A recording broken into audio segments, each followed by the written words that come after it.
Hi there, this is Nigel Howe of lawfulrebel.com for a exploration of a few of the common misconceptions around thinking. And I want to start by reminding ourselves why we want to look at these common misconceptions about thinking. Why do we need to nail down what thinking is? It's because thinking is crucial. It's the way out of the maze. It's the way out of the matrix. Thinking is, as long as it's rational thinking, I should qualify that. Rational thinking is the way out of the maze. It's the way to free ourselves from the mind control that is the essence of being in the matrix. That mass of sort of semi-unconscious existence, it can't really be called living, whereby people's behaviour is controlled by having their thoughts and their beliefs and their philosophy written for them effectively. A cultural download. So thinking is a way of transcending your cultural download. It's a way of achieving sovereign independence of mind, intellectual sovereignty. Because we can't meaningfully be free and empowered if we have very, very limited intellectual sovereignty. We must be on our own 2 feet in terms of our understanding of the world, our ability to cope with it, our confidence that we can gain appropriate knowledge when we need to, that we can suss things out. The essence of freedom is thinking. So in that context, now we can start to explore some of the misconceptions around it, and eventually leading up to a more nailed down sort of definition of what it is. The first one I'm going to kick off with is that what we all think that what we do is necessarily what thinking is, because most of us have never questioned it.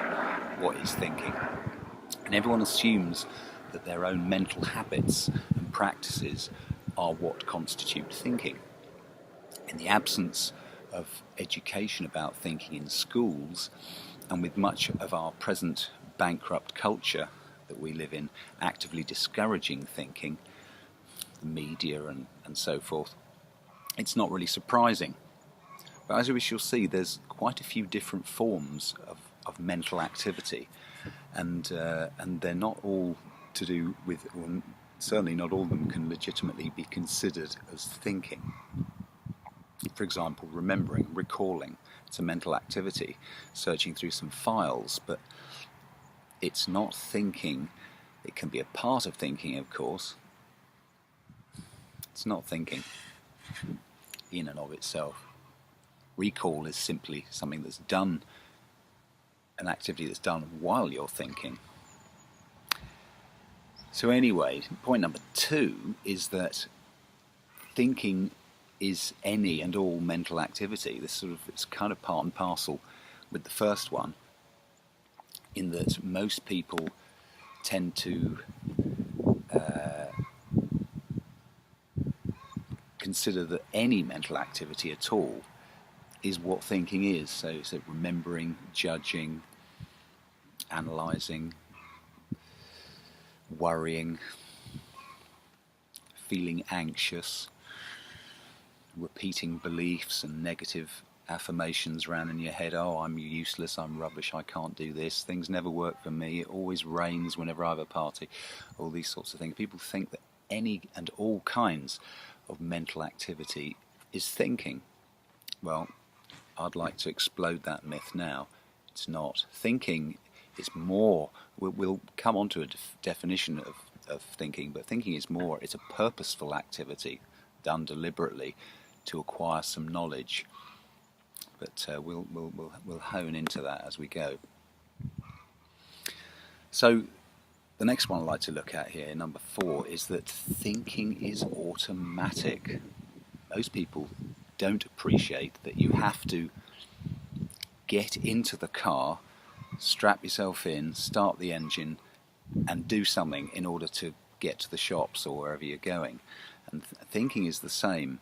Is that you can just sort of get into your car, sit in the back seat, and stare out the window, and you're kind of awake in your mind, but just like you're not really driving or using the driving machine there, I would suggest that you're not really thinking or using your mind if you just slump in the back seat.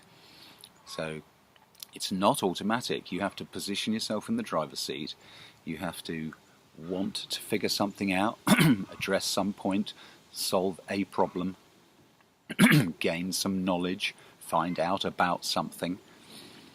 You've got to be the spark that kicks the whole thing off, and this is it's a problem that most people I don't think they're even conscious of. People seem to implicitly be waiting for the universe to switch them on. This is how steeped we are in philosophical propaganda, but that's something we'll get into later. A lot of people labour under the idea that they don't have to do anything, or it's the limit of their intelligence and their innate given ability, you know. They think that if they don't do much thinking, it's because they're not very clever. It's just so not true. Anyone can get into the driving seat and make the absolute best of, get the optimum performance out of their machine, working within the limitations of what is given, of course. So it's a very deliberate and a volitional, is the key word, activity, with the acquisition of knowledge as its purpose. Number 5, our 5th common misconception about thinking is that you are what you think. You are what you think. Bit kind of taken from the "you are what you eat" catchphrase. You are what you think. I think it's complicated because it is partly true, but there's some muddied waters in that assumption. Kind of pertains to the fact that people think, you know, if you think along certain lines, you kind of you more or less like you're creating a reality. You become the way you think and how you think about things, the sort of world that you believe in. If you believe you're going to get beaten up every time you go to the pub, you know, tipping into creating your own reality there. But certainly, if that's your philosophical premise, that's likely to happen to you, you're going to be far more likely to experience that. You're going to be looking for it on a subconscious level in order to prove your picture of reality is correct. But you are what you think. To a certain extent, it is true, because our thoughts, when practiced often, consolidate into beliefs, assumptions, and conclusions, and they form our philosophy, our operating system, and then we act based upon that. So your thoughts, you can become where your thoughts led. I propose that we are our actions. It is our actions that define us. For example, no one can remember what Winston Churchill thought, but we all know what he did. His actions are on the record, just like everyone's actions are effectively on the record. They happened. They were given reality. So thought precedes action, but it doesn't necessarily lead to it. And this is to the extent we're not necessarily our thoughts. Thoughts are transitory to some degree. So thinking is a process. It's something we do. It's not what we are, but it definitely affects what we become, or who we become. Thinking is a function of consciousness, and consciousness is the primary, and thinking is the activity of consciousness. The habitual activity of thinking potentially leads to an expansion in the conceptual awareness of that consciousness, and that affects what that person becomes as defined by their subsequent actions. So thinking affects actions, and it's actions that define identity. So I think in that popular catchphrase that we are what we think, although it tends to deflect attention from what the true thing is going on, and where our identity isn't what we think, it's actually our actions that define us, but thinking is a step towards that. So that's my little clarification on that. The next one I got in, point 6 of our common misconceptions about thinking, is that listing beliefs is thinking. Oh, I think that blah blah blah, and I think that, and I think we should all vote Green Party, or I think that is. There's a tendency for people to list their convictions, their come from, and effectively establish a position, if you like. That's not thinking. That's stating. It's reading. It's reading sort of hardwired and stored files committed to memory, catchphrases. It's cherry picking parts of your internally created philosophy or personal view of the nature of reality and the way things are, but it's not thinking. Listing your beliefs. I think this, I think that. It's funny because it's actually, each sentence or each statement is started off with the I think, and yet it's not thinking. So listing beliefs is not thinking. The next one I got on this list, number 7, is that thinking can trap you. If someone is considered trapped by their own thinking, I would suggest it's in all likelihood not thinking that they are doing. Mentally going around in circles isn't thinking. Neither's clinging to a particular set of ideas or thoughts for whatever reason. Thinking traps are errors of technique, I would suggest, or perhaps the refusal to let go of disproven ideas. The trap is a thought that doesn't correlate to reality. It's untrue in context, but the trap is the fact that it can't be relinquished. The concept of a thinking trap. I should just say that we can also become trapped by our inability to be objective. But this is really another way of saying that an individual is attached to a particular belief or set of beliefs, perhaps creating a sense of identity around them. Thinking is a process of rational inquiry to gain knowledge of objective reality, and this can never be a trap. It's inherently liberating to find. It would be like saying that knowledge is ineptitude. It's useless. Knowledge is weakening rather than knowledge is power. We all know that that's not true. So thinking really can't be a trap. It's kind of a negative propaganda against thinking. Don't do thinking, you'll fall into the quicksand. And there's another one that stems right on from this as well, which is again interrelated, some of these are, but this is number 8, and it's the idea that the mind is a prison. It's similar, but it's not quite the same. People are not so much trapped by the action or process of thinking, but by their method programmed into the operating system of their mind. Their mental habits and unhelpful techniques, such as jumping to conclusions or indulging in certain irrationalities. They're all just obvious errors. If done correctly, the process of thinking is the way out, because it enables the reprogramming of our operating system to better methods, to correct premises.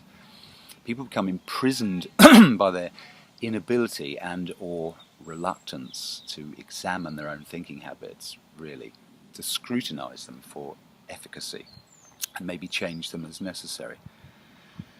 Thinking is a process that liberates us. Remaining stuck with counterproductive mental habits is really what can imprison us. The next one I got here, number 9, is that you need to be careful because you can think too much. Thinking too much. More of this interesting anti-thinking propaganda.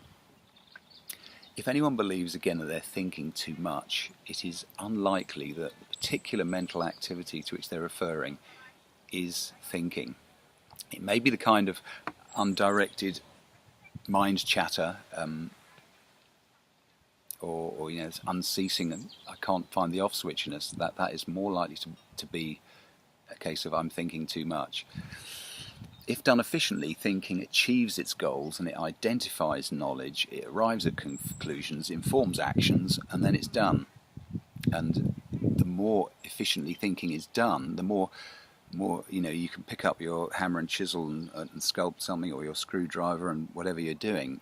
The quicker you and more efficiently you do the job, the sooner the tools return to the toolbox.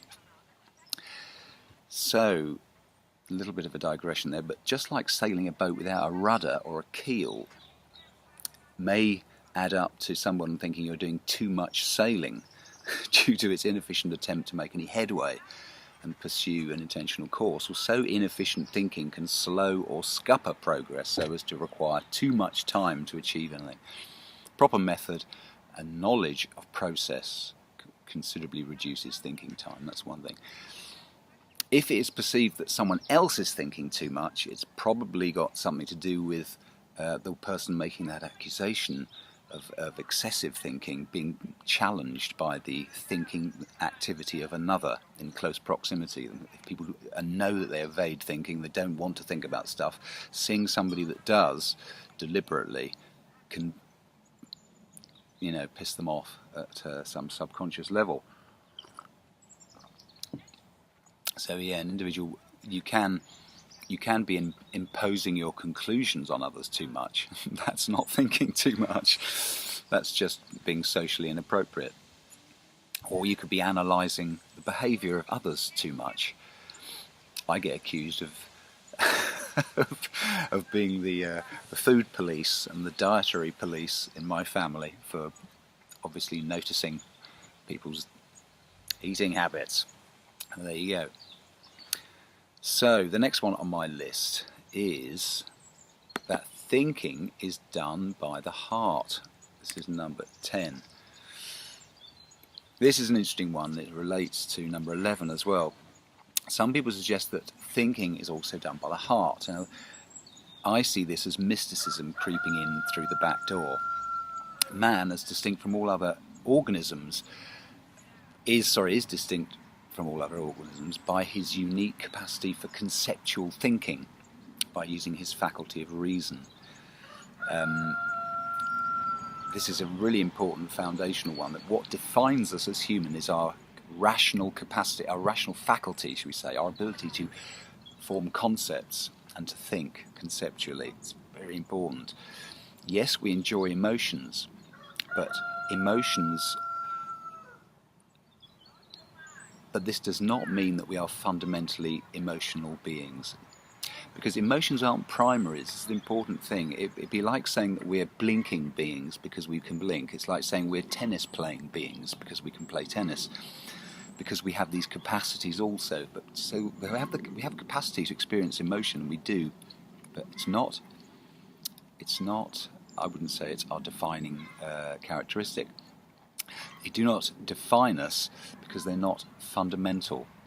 Emotions are a means by which we enjoy life, to be sure, but they are consequences, evaluations that are based on values, and values are chosen either by thought or by not thinking, cultural osmosis. So the idea that we think with the heart is really a cling to listening to our emotions as guidance. Emotions as guidance is very dodgy ground. Emotions are not tools of cognition. They do not give us objective information about reality. You can feel hurt by somebody who didn't mean to hurt you. You can feel like a raise in pay even though you don't deserve one. Emotions can change just like that. They are dependent upon values.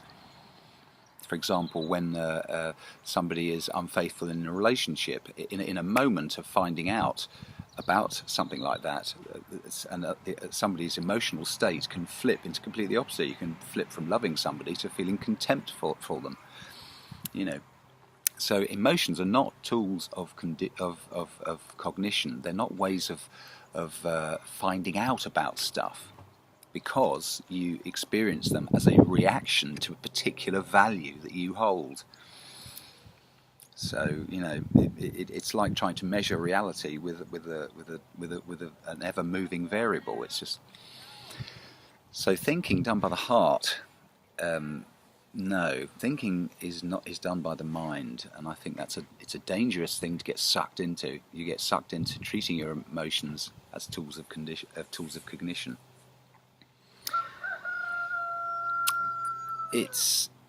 This feeds straight into the fact that the heart, you're ruled by the heart or ruled by the head, and because the heart's associated with love, and we all think about oneness and all these things, and people get scuppered into the heart is good, spirituality is good. So if you're listening to your heart, you're naturally going to be listening to maybe even God, if you believe in the Sky Daddy. What the difference between your heart and your head is that your head is where your thinking happens. Your head and your to the extent that we associate that with your mind, your mental activity, your rational faculty, that's what enables you to acquire knowledge, information about reality, and therefore base decisions and plan with useful information about reality that's accurate. If we listen to our feelings, thinking with the heart, we all know how easy misunderstandings occur, but that's not the primary reason. You can easily pick up any messages through your heart. Well, not any messages, but it's not an accurate way of identifying what is objectively real. That's the fundamental point. So by all means, consider how we feel. But we have to maintain rationality. That really is where we're behaving in accordance with the essence of being human, is that if you're using your conceptual faculty, this distinguishing feature, if you can really zoom out and see the big picture, that is using your conceptual faculty. And that's where people stand out who think above the head and shoulders of those who don't, is because that if you don't think, you have your bag of concepts available to you. The degree to which you can zoom out is limited. If you're well versed in and well practiced in, make a habit of conceptualizing and seeing patterns within patterns within patterns, you can zoom out further, and this feeds into greater awareness. Are we waking up naturally according to some cosmic alarm clock? I don't think so. I think some people are thinking more and more and becoming more aware. So anyway, should the head rule the heart or the heart rule the head? Think it through. Enjoy your feelings, but think it through. So that was number 11, and the next one on my list is that number 12 is that the common misconception is that it's best to go with your intuition or gut feeling. This is interesting. Another common myth that going with a gut feeling is more accurate as a guide to action than thinking. Well, it is a fact that there is a strong mind-gut connection. The vagus nerve, which runs from the gut to the brain, is a superhighway of neural connections, second only to the spinal column. And we're all familiar with butterflies in the stomach and feeling sick to your stomach and all that good stuff. So we're familiar with the fact that the gut is where we experience the physical component of our emotional responses. We associate these feelings we tend to associate them with an intuitive offering from the subconscious mind. At least that's the rational approach. The mystical approach is that these hunches may come from somewhere else, a higher self, from God, from another reality that we can't perceive, and we've got no way of verifying if it exists. But that's the mystical approach, is that it's come from somewhere else. The rational approach is that it's really a lightning calculation of something relevant or something that you need to know being offered by our subconscious in response to our conscious thought. So yeah, intuition. Do we go with our intuition or not? So I'm going to assume that it's the latter of those explanations, not the mystical one, the rational one. It's our subconscious mind giving us relevant information, and to that extent, I think it's worth considering. But the key point, I think, is to know that it isn't guidance and advice coming from anywhere else other than within you. And the most valuable tool that we have in any set of circumstances is our conscious awareness, our ability to perceive, tune into all the senses, think rationally, think context. These things are the context, particularly being aware of context, is the part of that zooming out. Is certainly the trump card in the pack, but listening to intuition may well be a good thing. For some people who do very little thinking, perhaps their subconscious mind is considerably better informed, if you like, than their conscious mind, and they may not be aware of things, but their conscious sub-programming has clocked certain things, and it may offer, and for the unthinking, possibly, intuition might be a safer bet. Here's the next one. Number 13 is that all thinking is biased, or bias. A bias in thinking is not universal or inherent, but it does exist. We all know people who are continually speaking as a socialist or a Republican or a whatever, speaking consistently from a particular position. But it's not, bias is not, I submit that bias is not a function of thinking per se, the activity. It's a function of the thinker. It can be to do with the degree to which a thinker either identifies with their thoughts or clings to a particular position, idea or conclusion, and that would result in a failure of objectivity. Must remain objective. Objectivity is achieved by being rational, and so that's it. Bias is a function of the thinker. That's the takeaway point, I think. It's not inherent in you can crash a car by driving between any 2 points on the map, but it's not a function of the car itself or the activity of driving that you crashed. It was a function of external circumstances, your degree of attention or not. So it's not actually to do with thinking, bias. Here's another one. Number 14 is that we should all be present and still the mind as a means to enlightenment. Well, what does that mean? A lot of you probably heard of Eckhart Tolle and his teachings on being mindful, being present. Is this a guide to a means to enlightenment, or is it not? I tend to fall on the side that it is not. There is value in being present. There really is huge value in being focused in the now and remembering that your life occurs in a forever unfolding now moment, and that this is part of the given. However, I think a lot of advocates of this view throw out the baby with the bathwater, in that,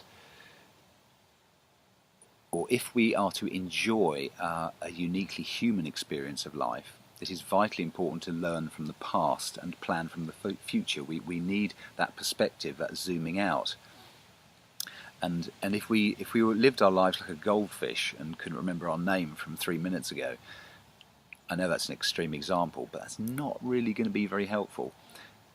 Knowledge exists in context. So it's really important for us to increase or maximize our contextual awareness by looking back into the past and looking forward into the future, seeing our life as a whole thing. Looking into the future if I look to the future and I want to see an optimally healthy, vibrant, an active man with all his marbles, then I need to act now in the present. I need to put into action certain causes that will generate that effect.